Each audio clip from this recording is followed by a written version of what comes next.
Hello, everyone. Um, my name is Pierpaolo. Actually, yeah, we'll get started. My name is Pierpaolo Ergata. I'm a student Yes leader, and I want to welcome you to the first workshop um, of the 2021 Youth Environmental Summit. And our workshop today is called Factory Farming Through a Social Justice Lens. Before we get started, there's a couple things I want to go over. I'd like to remind our attendees that everyone is muted with video off.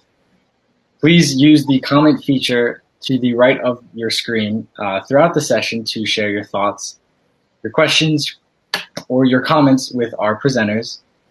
We'll be monitoring and recording this throughout the session, or we'll be monitoring the chat throughout the session. And we also have a facilitated Q&A feature where you can grab the mic. You can do so by clicking in the bottom corner, and we'll bring you up on the screen with video on or off to ask any question you may have verbally. And finally, if you have any, please feel free to use reaction features if you have an idea, want to applaud or celebrate, and that you'll find in the bottom right. A couple virtual etiquette things you might need, you do need to follow. You shouldn't access the grab the mic feature. Actually, you are able to access the grab the mic feature throughout the presentation. Our speaker, Ariana, has okayed that, and we will bring you up shortly after I've let her know. When speaking or contributing to our activities or our discussions, please use appropriate language and a clear voice. When you're ending your conversation, what we'll do is just take the mic away from you. So once you're done contributing, we'll do so. Please respect our speaker by listening attentively and listen and be considerate of others. Do not comment any impolite statements. We'll be monitoring the chat for that reason. And finally, if you have any questions, utilize the comment box again, and be mindful of your background as well when you are up on the stage. So I'd like to quickly give a sponsor shout out. I'd like to thank our sponsors for their generous support of this year's conference. Make sure to check out their booths in between sessions. After this one directly, there will be time to do so. So without further ado, I'm very, very happy to introduce to you Ariana Duncan. Ariana Duncan is Farm Sanctuary's Northeast Humane Educator and is based in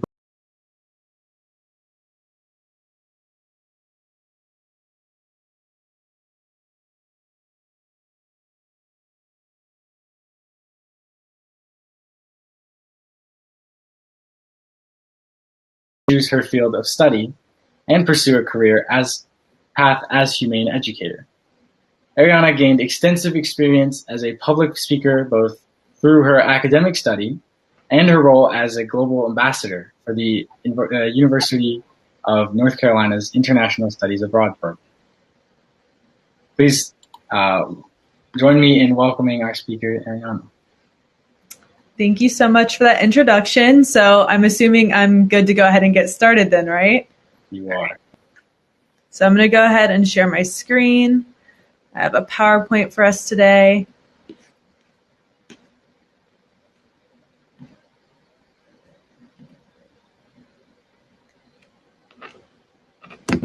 All right. And before I get started, can everyone hear me okay and see me okay? If Pierpaolo, if you want to just say yes, if you can hear and see everything okay. I think you're all good. And we're seeing in the chat some yeses. Awesome. All right, so I'm just going to jump right into it. So hi, everyone. My name is Ariana, and I'm here on behalf of Farm Sanctuary, and we'll be speaking to you all today about the connections between issues of our food system and social justice. Farm Sanctuary is a rescue, education, and advocacy organization focused on farmed animals. We rescue chickens, turkeys, sheep, goats, cows, pigs, llamas, ducks, and geese, and every individual has a different story. Some of our resident animals come from cruelty cases, farmer surrenders, natural disasters, or having fallen from transport trucks. We provide lifelong sanctuary and care to these animals and help them recover from abuse and neglect. We have 2 sanctuaries. One is in Watkins Glen, New York, and the other one is just outside of Los Angeles in Acton, California. This is what our New York shelter looks like, and this is what our California shelter looks like. Over the years, we have provided sanctuary for thousands of farmed animals and have found adoptive homes for thousands more through our farm animal adoption network. In addition to our sanctuaries, we raise awareness about the injustices in our food system and advocate for systemic change through legal efforts and educational presentations like this one. As I mentioned before, our focus today is on social justice and our food system. So I want to begin by asking the question, what comes to mind for you when you think of social justice, or what does it mean to be treated justly? So feel free to either request to grab the mic, or you can put your answer in the chat.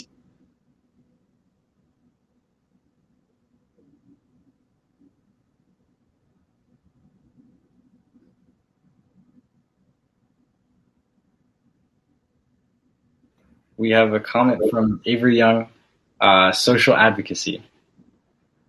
Social advocacy is the comment? Yeah. Nice. Call institutional equity. Great. Yeah, those are great. Anything else before I move on? Those are great words to describe.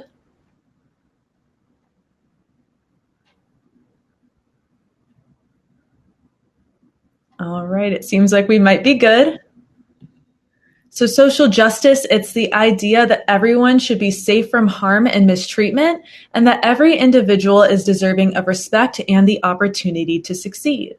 Social justice often involves fighting against patterns of racism, sexism, and other forms of discrimination and harm that take place. In today's presentation, we'll explore the patterns of discrimination and harm that exist within our food system for animals, workers, communities, and our planet.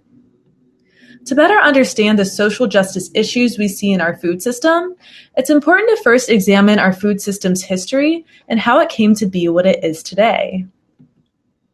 Prior to Christopher Columbus's arrival in the Americas and European colonization, Native peoples with rich cultures and communities had already been living here for centuries. When Europeans arrived, they brought domesticated farming and gathering. Their relationship to food reflected a greater harmony with nature. The small number of farmed animals that Europeans brought with them grew quickly in number, and gradually livestock-based farming spread across the Americas, pushing Native communities from their land. During the Industrial Revolution, faster and more profitable methods of production were established, and the number of animals eaten for food grew rapidly. By the 20th century, the animal agriculture industry shifted from small family farms to large industrialized farms that raised thousands of animals who are kept tightly confined in warehouses like you see pictured here. As a result of this history, what was once a food system dependent on very few animals is now one in which 10 billion land animals are raised and slaughtered annually in the United States alone. Most animals consumed for food are raised in these industrialized factory farms. And so now that we know a little bit of the history, we will continue to explore social justice in our present-day food system.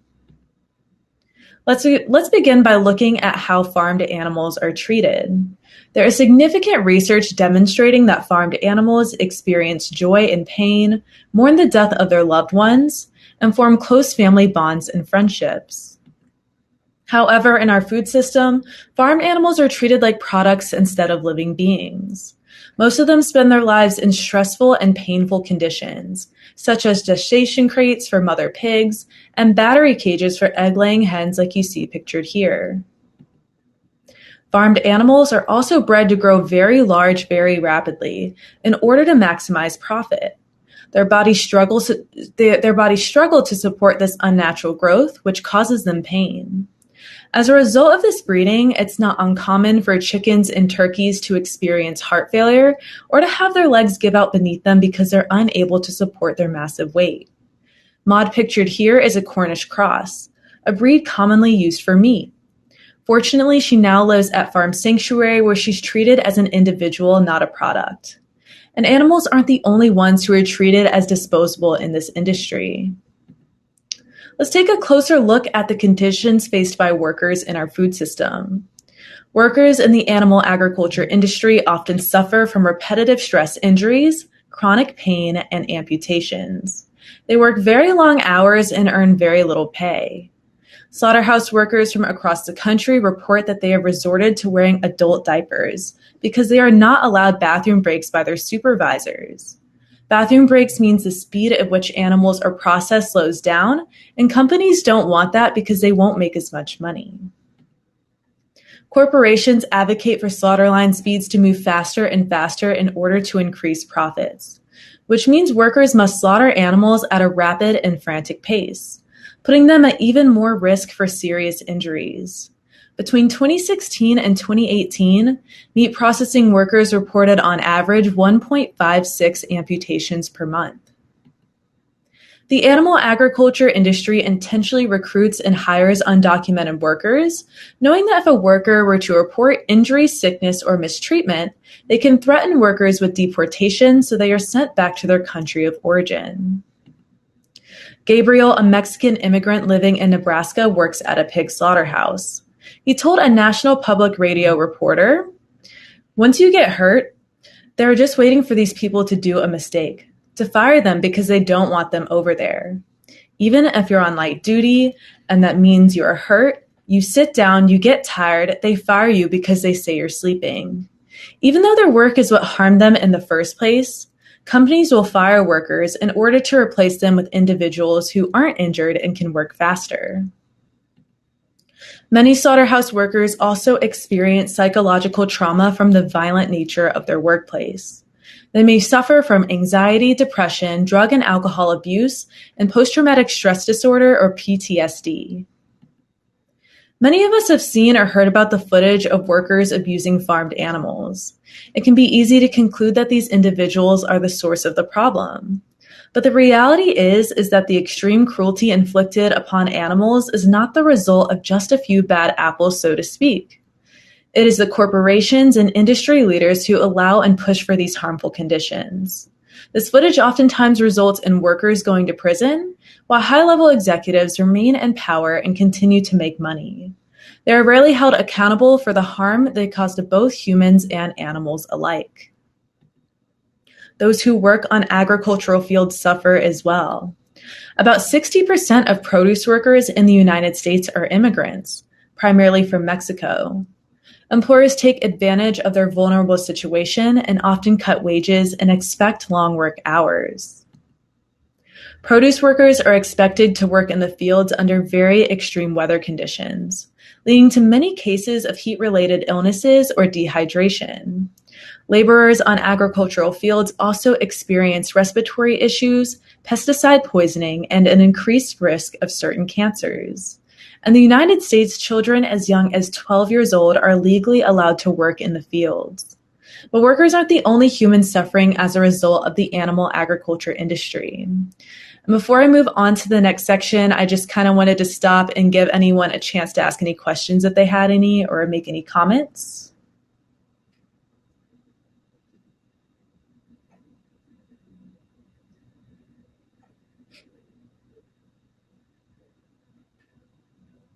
Nicholas Henry's in shock that the workers can be as young as 12.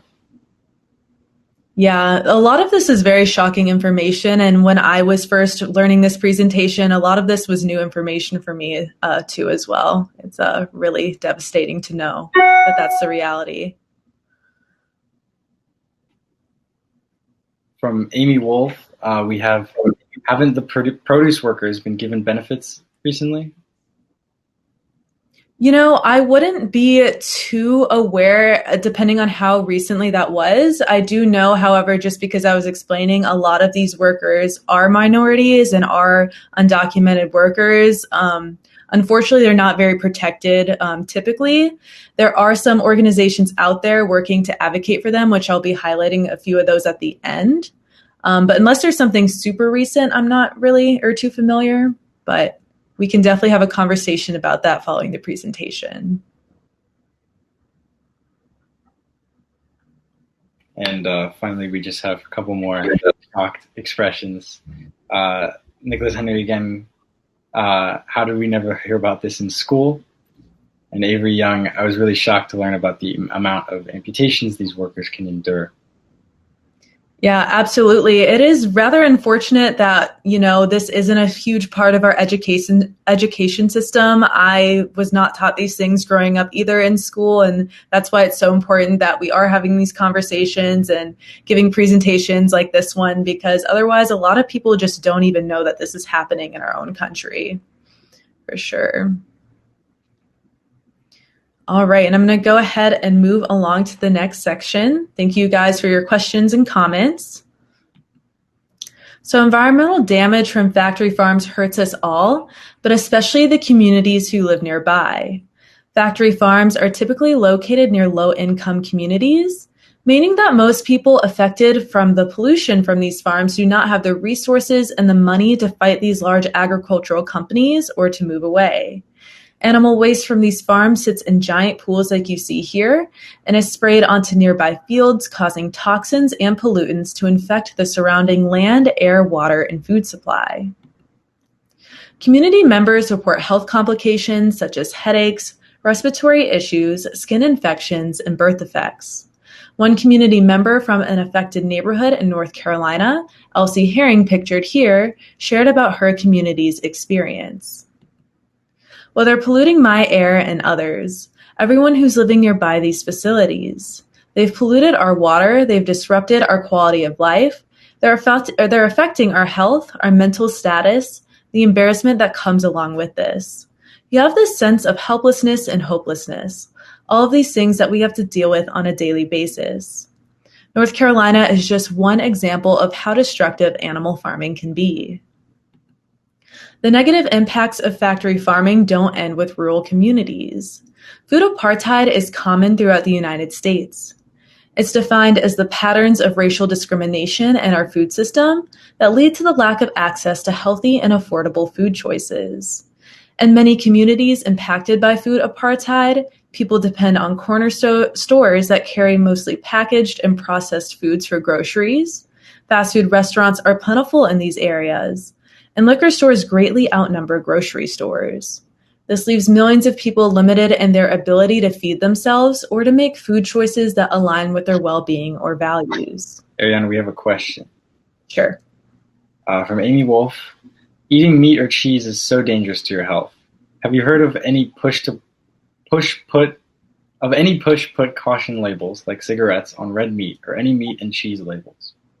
Have I heard of any? I definitely do know that a lot of these processed animal products are very unhealthy, and they have been labeled cancer-causing by the World Health Organization. But unfortunately, I don't think these products have actual labels like, say, how cigarettes do. But maybe that is something that will begin to happen in the near future, because it is becoming more and more known that these products are not healthy for us. Yeah, but I haven't seen it personally anywhere. Another question from Kemper Cole, if that's okay. Is there any way to effectively discourage corporations from affecting the environment in this way in our current system? Yeah, so I'm actually going to get into a few ideas towards the end of the presentation. Off the top of my head, though, I can say that writing to politicians, signing petitions, things like that. All these things I'll actually be highlighting towards the end, so we can definitely have a conversation about that towards the end as well. Okay. One's just coming. Any other questions before I keep going on? Yeah, Daniela R. says, why aren't vegan food and products as accessible as animal food and products? Okay, that's a really great question. So I'm going to go back to this last slide, food apartheid. So this term right here, it's kind of the newer, more acceptable word for food, desert, which I'm sure you may have heard of.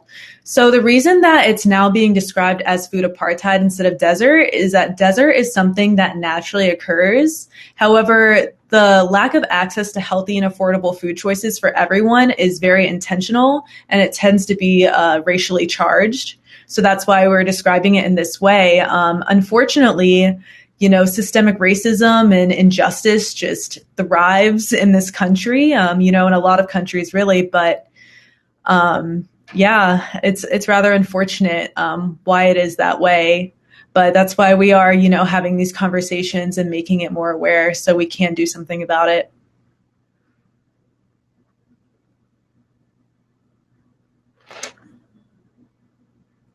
All right. So I'm going to go ahead and keep moving on for now. But again, thanks for those questions. So as with farmed animals, workers, and communities, our food system is also harming the health of our planet. We're already seeing the consequences of this unsustainable system. Animal agriculture uses 27% of the fresh water on our planet, and growing crops for farmed animals and raising farm animals takes up 30% or nearly 1/3 of the Earth's usable ice-free lands. It's estimated that 80% of the deforestation in the Brazilian Amazon rainforest has been done in order to raise animals for food, threatening wild animal populations and displacing indigenous communities who live in this forest. Pictured here is land deforested for agriculture in the Amazon rainforest. But possibly the most surprising part of it all is that animal agriculture is one of the leading causes of the climate crisis. Animal agriculture is responsible for 14.5% of worldwide greenhouse gas emissions. And this is a low-end estimate, meaning the actual percentage could even be a lot higher. This means that animal agriculture is contributing to global climate change, which is impacting humans and animals worldwide, including polar bears in the Arctic. So you might be wondering how all of this harm and injustice is allowed to continue. Well, factory farms dominate our modern food system, and our government has a lot to do with that. Our country's agricultural policies encourage the expansion of factory farms and ensure that factory farms are largely exempt from the law. One way they do this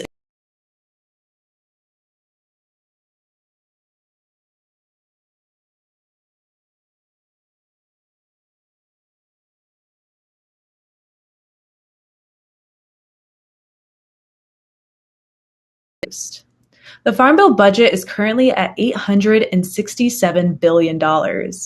In short, the federal government plays a major role in our food system.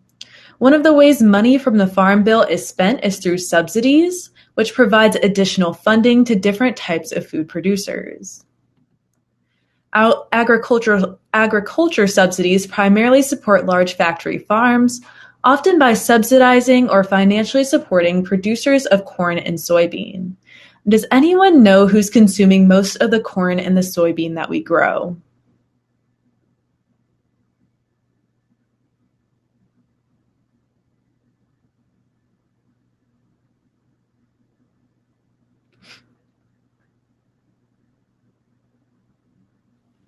No responses just yet. I'll repeat it just in case you might have missed it. Who or does anyone know who is consuming most of the corn and the soybean that we grow globally? I could set up a poll if you'd like. Sure. So if you want to give me, there's a couple people have chimed in. China, the animals, cows, animals, factory farmed animals. So. All right, you guys got it. It is the factory farmed animals. So corn and soybean are the crops that are fed to factory farmed animals. If the production of animal feed is cheap, more farmed animals can be fed and slaughtered for food, thus resulting in more profit for the animal agriculture industry. Even when this industry faces a setback due to lack of consumer demand, meaning people aren't buying as many animal products, the government provides extra funding so the industry remains profitable. You might be surprised to learn that the 2018 Farm Bill expanded the extra funding given to the dairy industry, even though sales of dairy products dropped by $1.1 billion between 2017 and 2018. Consumer demand for dairy was decreasing, and yet the government provided extra funding to support this harmful industry. The government's involvement also does not end with subsidies. The agribusiness lobby gives money to politicians who promise to write or support laws that benefit factory farms. Politicians accept millions of dollars towards their election campaigns from factory farming lobby in return for supporting these industries. And so what are these large corporations lobbying for? Well, recently agribusinesses have lobbied for faster slaughter speeds. The faster animals are slaughtered, the more profit slaughterhouses make. The agribusiness lobby also works hard to push for ag-gag laws that punishes whistleblowers. Whistleblowers can be journalists, activists, or workers who record footage of the abuse inside factory farms and slaughterhouses. So now that we've learned about how the government is actually a part of our food system and is unfortunately causing these destructive practices to continue, how can we work within our government and use the law to change that? Let's take a look at 3 legal strategies that could help create change. The Farm System Reform Act is legislation that was introduced in December of 2019. This act would prevent large factory farms from expanding and ban new ones from opening. This act would also hold corporations responsible for pollution and other environmental harm caused by factory farms, help farmers who want to transition outside of operating factory farms, and protect smaller family farms from being purchased and taken over by larger corporations. And what about line speeds? In 2019, our federal government decided to completely eliminate limits that had been put in place for slaughter line speeds in slaughterhouses for pigs. This means that slaughterhouses can make slaughter line speeds as fast as they want. They estimate the new rule will result in the death of an additional 11.5 million pigs every year. Faster line speeds means the machinery is moving faster, and as a result, more mistakes happen. Animals are more likely to be conscious during slaughter, and workers are at greater risk for injury. Since meat processing plants have now become hotspots for the spread of COVID-19, faster line speeds are even more of a problem because they do not allow workers the time and the space to properly sanitize and social distance. To combat this, Farm Sanctuary recently endorsed the Safe Line Speeds in COVID-19 Act by Senator Cory Booker, which calls for more protection for workers, animals, and consumers. And what about ag-gag laws? The ability to document the abuses taking place inside of factory farms and slaughterhouses through photo and video is crucial to creating change. Unfortunately, many state governments are supporting factory farms. Unfortunately, many state governments are supporting factory farms by working to pass ag-gag laws that make it illegal to document these abuses. This graphic, created by the Animal Legal Defense Fund, shows which states have struck down ag-gag legislation because it was declared unconstitutional in orange, such as Idaho and Utah. It shows the states that have defeated legislation in green, like California and New York. And it also shows states where legislation has unfortunately passed in red, like Montana and North Dakota. Iowa is dark red right now because new ag-gag legislation has been proposed, even though legislation was declared unconstitutional there in the past. So now let's take a moment to consider once again the concept of social justice. So in what ways does our food system cause harm and injustice?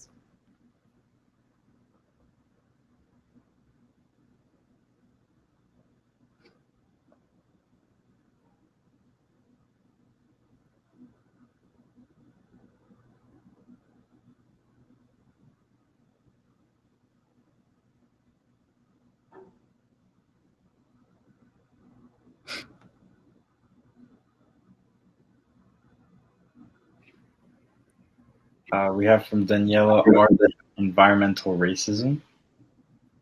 Great example, absolutely. Maria, would you like to expand on that? Or?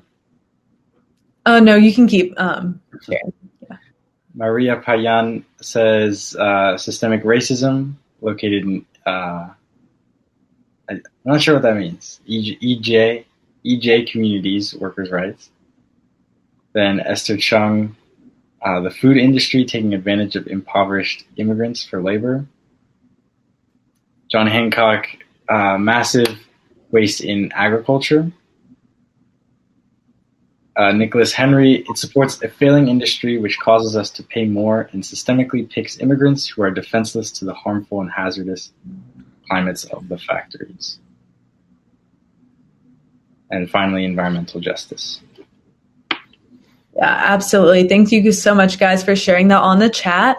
So it's very clear that our food system is flawed, failing to protect humans, animals, and the earth. And the system violence is normalized. Human and animal life is treated as disposable, and profit is prioritized over everything. To stop all the harm that's taking place in this industry, we must reimagine what a just, sustainable, and compassionate food system could look like, where all life is respected and where nutritious food is available to everyone. Our food system should be serving our interests, not the interests of corporations. We must hold corporations, government programs, and government officials who profit from the system accountable and demand change. At Farm Sanctuary, our goal is to provide sanctuary for animals from our food system and to abolish factory farming in its entirety, replacing our current food system with one that invests more in urban and community-supported agriculture. So what can we do to help bring about positive change? Here are 3 ideas. So community-supported agriculture, also called a CSA, is where local farmers offer shares to the public. So by purchasing a share, you have a stake in the food that's being grown. The share translates to a box of fresh produce delivered to you each week through farming season. This is an excellent way to support local farmers and to know that your produce is coming from farm workers who are being paid and treated fairly. Another idea is to seek out a local community garden where you can volunteer to help grow produce for your community and then harvest some for yourself and your family. Plant-based agriculture is one step more towards a more just food system because growing plants for food causes much less harm to humans, animals, and the environment. Additionally, you can stay on top of the Action Center on Farm Sanctuary's website, where you can sign petitions on our current advocacy campaigns, like the End Bailouts for the Meat Industry petition, which asks our federal government to shift subsidies for the meat industry to plant-based agriculture. I'll be dropping a link to this petition following the presentation. Finally, consider joining a youth advocacy group such as Farm Sanctuary's Youth Leadership Council, made up of middle and high school students throughout the United States, committed to learning more about food system issues and collaboratively advocating for change. Another great organization is the Student Farm Workers Alliance, which is a national network of students organizing to support farm workers. They are currently leading a Boycott Wendy's campaign to pressure Wendy's to support better conditions for workers. So it's now time to wrap up this presentation. Thank you so much for inviting me to speak with you today about factory farming and social justice. I encourage you to check out Farm Sanctuary's social media accounts so you can learn more about some of our amazing animal residents like Aria the chicken, Orlando the cow, and Maxie the goat. Additionally, you can visit the animals of Farm Sanctuary virtually at explore.org/farmsanctuary. There you will see live feeds of the sheep, cow, turkey, and pig barns. So I'm going to go ahead and drop a reflection activity in the chat momentarily. This reflection activity, it'll ask you what's the most important thing you learned from today's presentation, as well as if you felt inspired to want to take any action. So I'm going to go ahead and drop that in the chat. I'm also going to find a link to this petition. And then, of course, if anyone has any additional questions or comments or anything like that, I'm more than happy to answer those or to have any sort of conversations we'd like to have.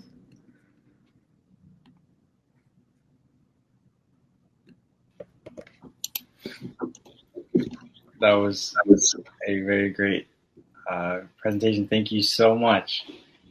Of course. We have a couple of questions rolling in. I invite you, if you want, to ask them live by grabbing the mic. You don't have to have your camera on, but it should be a more interactive way rather than just me speaking constantly. I can start by just kind of going or answering the questions in the chat right now. Have you heard of replacing meat for protein with insects? Do you think this would be an efficient alternative? Yeah, no, that brings up a really good point. To be honest, I have not done much research onto that topic, but I would like to think that it's definitely going to be a lot more sustainable than raising animals for food, mammals, that is. They require so many resources, land, water, energy, all these different things. And what we're doing now, the planet cannot sustain how we are currently raising animals. So that definitely brings up a good point. And I'm sure you guys may have even heard of cell-based meat or lab-grown meat. So I can't necessarily speak on Farm Sanctuary's opinion on that, but I can say personally, again, it would be overall a step in the right direction because a lot less resources are being used, a lot less animals are being harmed. So yeah, it's going to be interesting to see what the future does look like, but I do have hope, and I do think that we will find ways to adapt and become more sustainable. And then there's another one. Do you know if wealthier and more privileged people consume animal products that may come in healthier ways to reduce their own risk, or do they tend to avoid animal products? Do you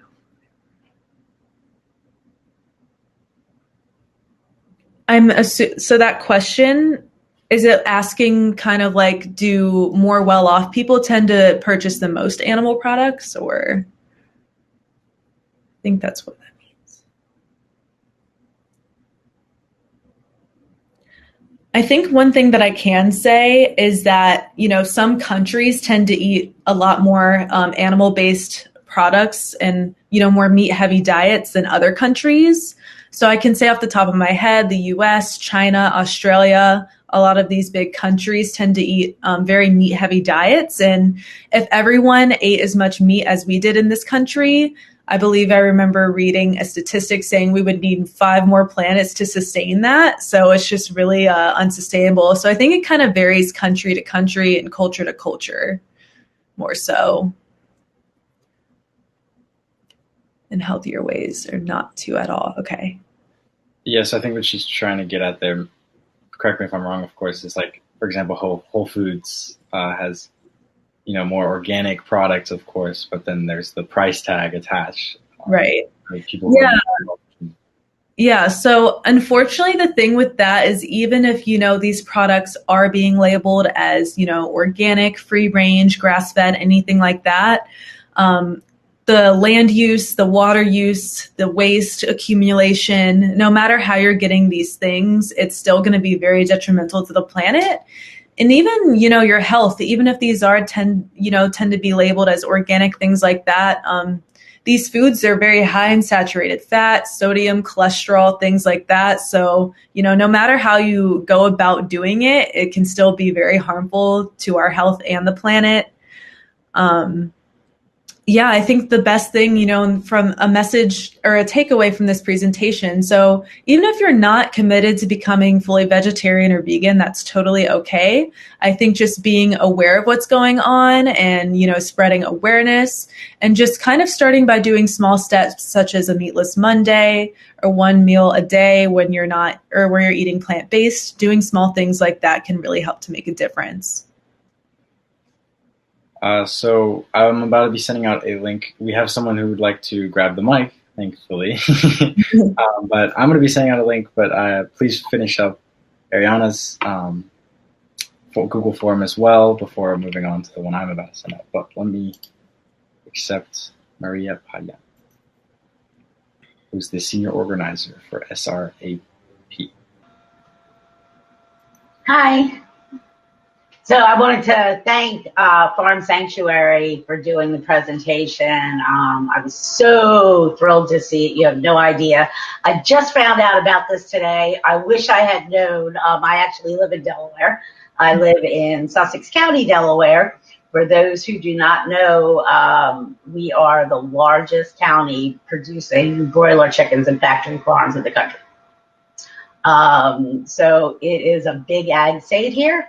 I work for an organization called Socially Responsible Agriculture Project, And as a matter of fact, the woman Elsie that you had in the picture, gosh, I've known Elsie for probably close to 2 decades. But the things that they're experiencing there, Elsie's from North Carolina, we have the same kind of problems here in Sussex County. As a matter of fact, they just had with one of the processing facilities here in Sussex, there was a huge problem with contamination, and we had literally next door neighbors having miscarriages, birth defects, animals having seizures, not animals in the factory farms, animals that people owned as their pets, from massive amounts of pollution and water contamination. So it's not as far away as people think.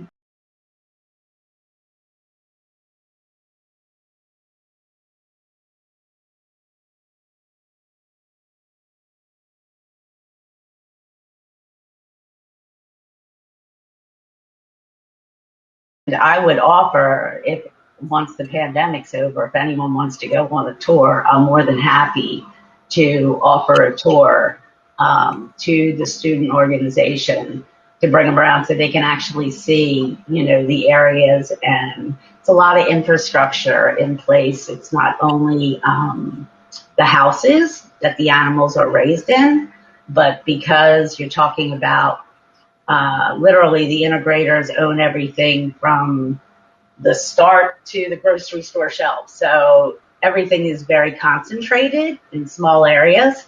So you have, say, like your hatcheries very close to where you have your houses, where you have the slaughter plants. So it's a big mess, and you have a lot of waste.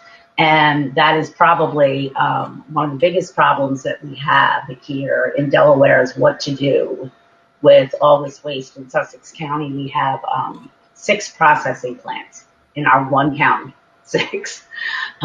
So it is extremely challenging. 90% of our waterways are contaminated. I don't know if folks know that. That's really troubling. Right? Because we're a coastal region here. You probably have the 2 most incompatible uses competing, from tourism to industrial farming, against each other. And because we're in a coastal region, we have very sandy soils here. So when you apply waste, it tends to go right through and get into our waterways, which is problematic. But I want to thank you guys for doing this. I think it's so important. I have so much faith in the youth. I have a son that's a millennial, and it's up to you, because unfortunately, I hate to say this, we have failed you in many, many ways. And you guys are smart. You're sharp. I can tell you, when I was your age, you didn't have these kind of topics being discussed. So I'm glad to see it. And the best thing that you have is your voices.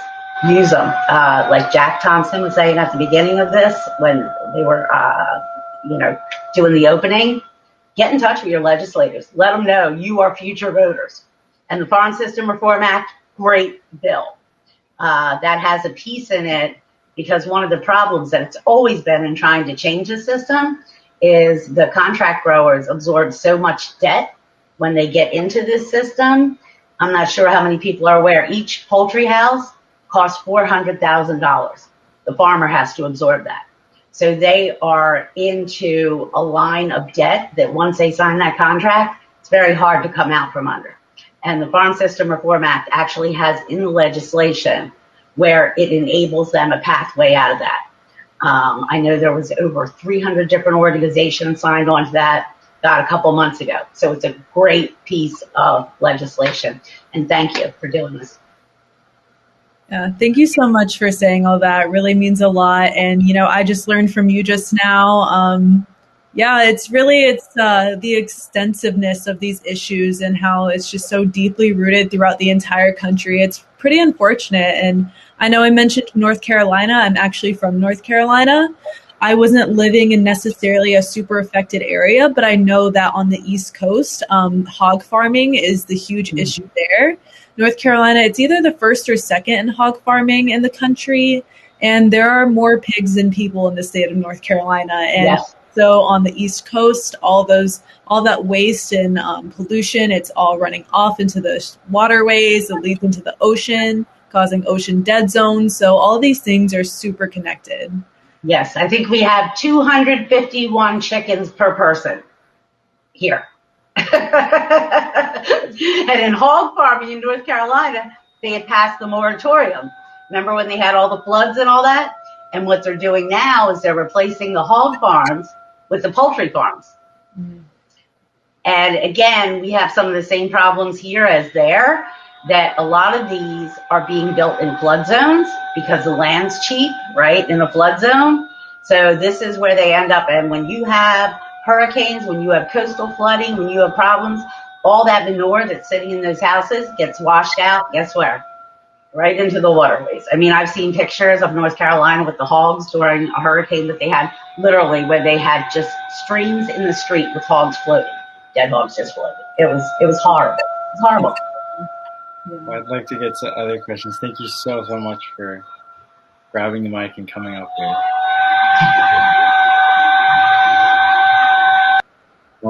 Okay, so we have from Varsha Kumanan. What is a good way to get the message out, not to a small community, but to a large one? I have something to add to this once you're done. Yeah, it's a great question. You know, I think it varies community to community. I would like to say that social media is very powerful. I like to use my social media to get the word out about all these different issues. Finding maybe even like Facebook groups, writing to local legislators, which I have already mentioned, even doing or organizing protests. I know with COVID, you have to be a little bit more cautious, but doing things like that, you know, even donating to organizations that are working to help fight against these issues, anything like that could be a good way. And what did you want to add to? Yeah, I mean, I am running another workshop called Becoming an Active Advocate, and that is with the county executive, Matt Meyer, and Senator Stephanie Hansen of Delaware. And we live in one of the smallest states where I was able to contact both of them, and they responded personally. Like that level that we're at, it grants us many possibilities to get the message, as you say, out to a larger community. And I do suggest going to that workshop as well, sort of plugging it in my own thing here, but because they do focus on how to really talk to your representative and get that message out. A couple of things. Yeah, check out Maria Payan's comments, but a couple of things we still have to do. Ms. Hooper, would you like to share your screen? We have a virtual raffle, as you have seen from some of the advertising.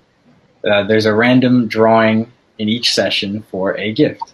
So here we have all of your names written down, and we will tap, find out who wins the gift.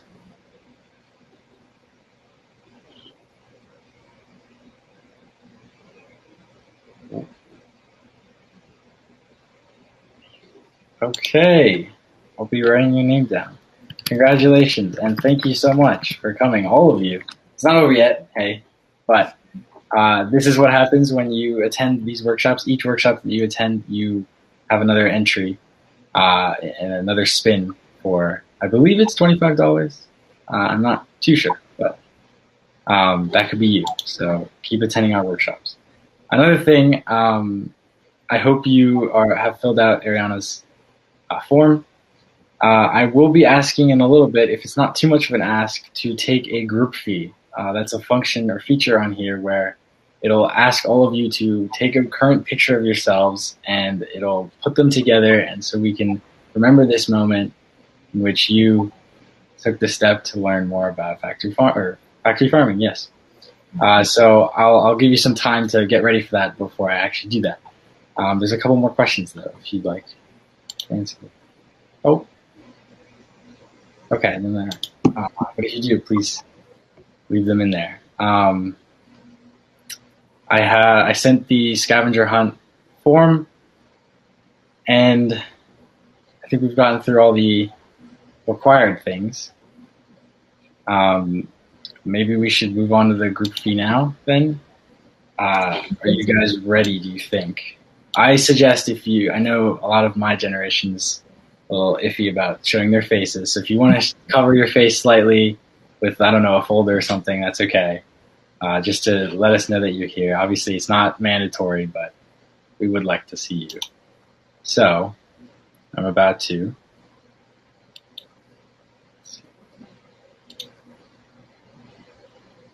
Okay, so you should be seeing a take a selfie, and then you take a photo of yourself smiling, or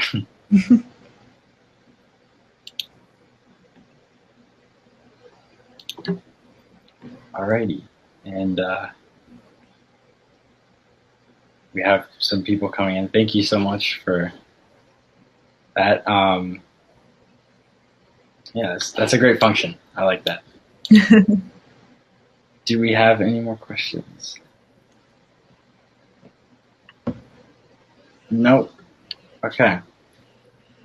Well, if we have, well, we'll wait for the group fees actually to come in.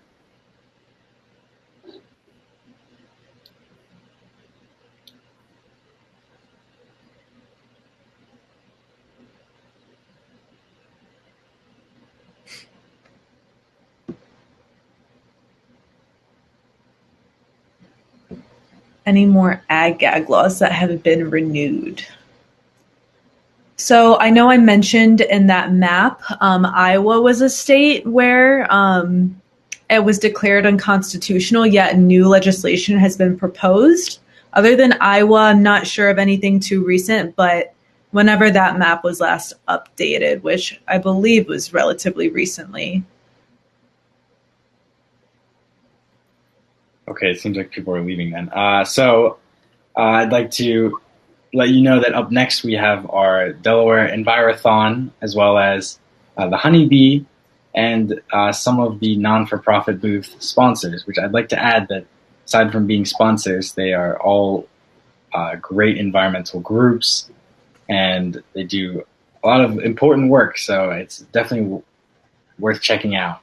I'd like to thank again our speaker, Ariana Duncan, and finally, thank our sponsors that are supporting Yes. Let me put them up again for you here. And then lastly, I'd like to thank all of you for coming out and making this into a great, great, great success. I hope you learned a lot. Ariana, anything to say? Thank you so much for attending and for having me. Thank you so much again. It's really inspiring to see events like this taking place and to be having these conversations, because I know for me and a lot of us who are older, we didn't have opportunities like this growing up. So, yeah. Okay, you're free to go. I think we'll stay, if that's okay with you, Ariana, just 5 more minutes if anyone has other questions they'd like to add. But I'm going to end the group fee now as well. Thank you for the 18 people that finished. I understand for the rest. Have a great day, guys.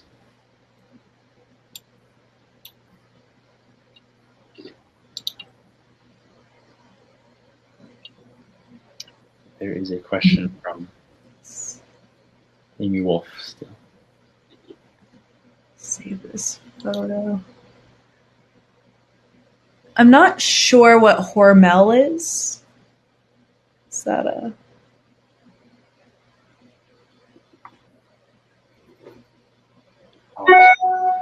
Oh, any of you can save the group fee. Oops. So if you'd like to do that. It's a meat processing plant.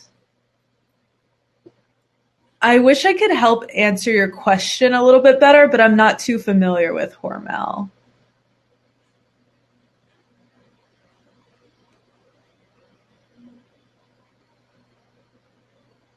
I will look into it, though. I'm interested. Hormel. Making note of that.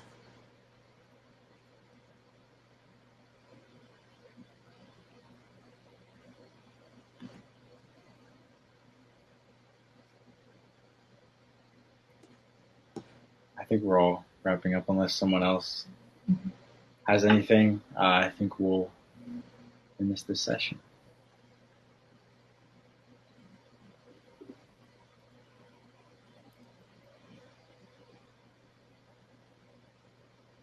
Yes, that is true. There's also a recording of this workshop.